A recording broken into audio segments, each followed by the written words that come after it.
कैसे हैं दोस्तों? आप सभी को मेरा प्यार भरा नमस्कार। आज हम प्रेमचंद के द्वारा लिखी गई कहानी पागल हाथी पढ़ेंगे। आइए तो पहले कहानी देखिए। मोती राजा साहब की खास सवारी का हाथी था। यूं तो वह बहुत सीधा और समझदार था, पर कभी कभी वह आपे में न रहता था। उस हालत में उसे किसी की सुध न रहती थी। महावत का कहा भी न मानता था। एक बार इसी पागलपन में उसने महावत को मार डाला। राजा साहब ने यह खबर सुनी तो उन्हें बहुत क्रोध आया। मोती की पदवी छिन गई। राजा साहब की सवारी से उसे निकाल दिया गया। अब उसे लकड़ियां ढोनी पड़ती, पत्थर लादने पड़ते और शाम को पीपल के नीचे जंजीरों से बांध दिया जाता। जब वह अपनी इस दशा को पहली दशा से मिलाता तो बहुत उदास हो जाता। वह सोचता, कहाँ मैं राजा का सबसे प्यारा हाथी था और कहाँ आज मामूली जानवर बनकर रह गया हूँ।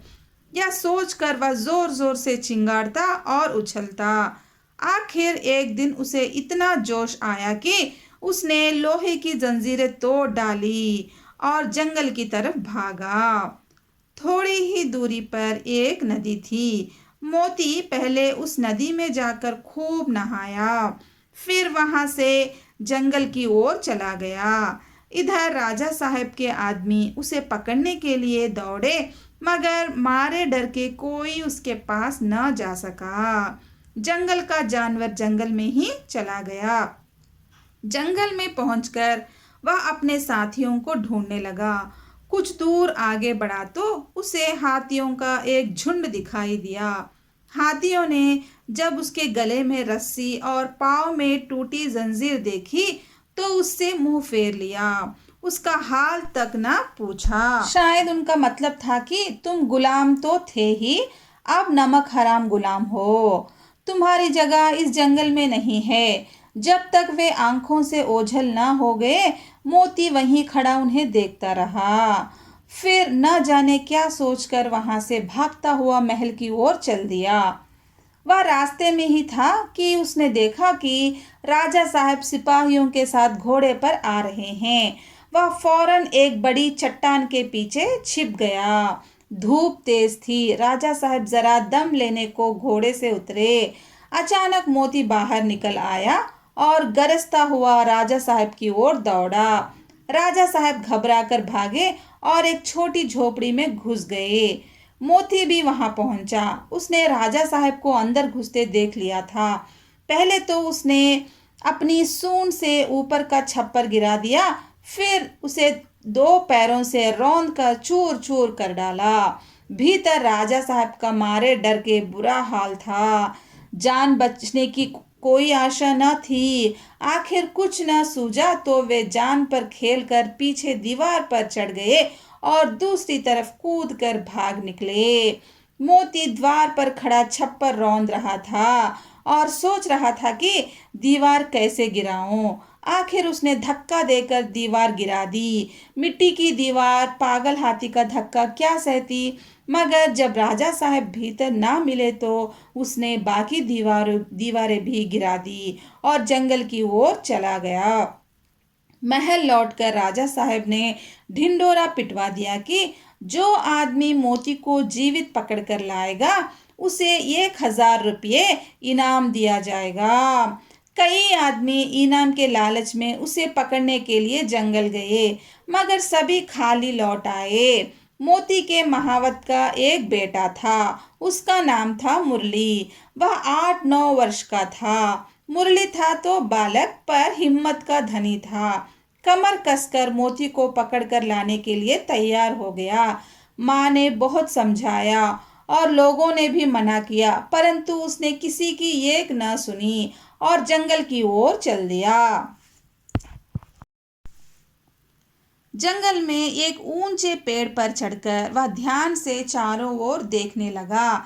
उसने देखा कि मोती सिर झुकाए उसी पेड़ की ओर चला आ रहा है। उसकी चाल से ऐसा मालूम होता था कि अब उसका मिजाज ठंडा हो गया है। जो ही मोती उस पेड़ के नीचे आया। मुरली ने पेड़ के ऊपर से पुचकारा, मोती। मोती इस आवाज को पहचानता था। वह वहां रुक गया और सिर उठाकर ऊपर की ओर देखने लगा। वह मुरली को पहचान गया। वह यही वही मुरली था, यह वही मुरली था जिसे वह अपनी सूंड से उठाकर अपने मस्तक पर बिठा बिठा लेता था। मैंने ही इसके पिता को मार डाला है, यह सोचकर उसे पछतावा हुआ। मुरली उसके मन के भाव को पहचान गया। वह पेड़ से नीचे उतरा और उसकी सूंड को थपकियां देने लगा। फिर उसने उसे बैठने का इशारा किया। मोती बैठा नहीं, बल्कि मुरली को अपनी सूंड से उठाकर उसने पहले की तरह अपने मस्तक पर बिठा लिया और राजमहल की ओर चल दिया। मुरली जब मोती को लिए हुए राजमहल के द्वार पर पहुंचा तो सब ने दांतों तले उंगली दबा ली। फिर भी किसी की हिम्मत ना होती थी कि मोती के पास आए। मुरली ने चिल्ला कर कहा, डरो मत, मोती अब बिल्कुल सीधा हो गया है। अब वह किसी को नहीं सताएगा। राजा साहब भी डरते डरते मोती के सामने आए। उन्हें कितना अचंभा हुआ कि वही पागल मोती अब गाय की तरह सीधा हो गया है। उन्होंने मुरली को इनाम में 1,000 रुपये तो दिए ही, उसे अपना खास महावत भी बना लिया। अब मोती फिर से राजा साहब का सबसे प्यारा हाथी बन गया था। हमें इस कहानी से मालूम होता है कि पशु पक्षी भी संवेदनशील होते हैं।